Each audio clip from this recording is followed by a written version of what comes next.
Tekerhat Exim ব্যাংকের গলিতে দেখছেন কিভাবে যানজট জটলা।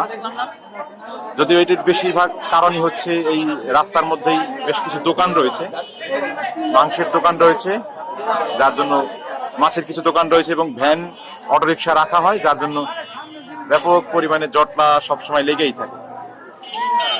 যদি এ ব্যাপারে প্রশাসন, পৌর কর্তৃপক্ষ তাদের কোনো ভ্রুক্ষেপ নেই।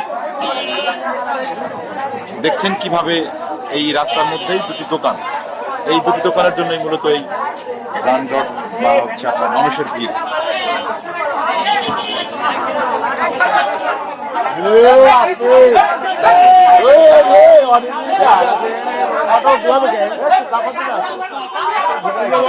উচিত না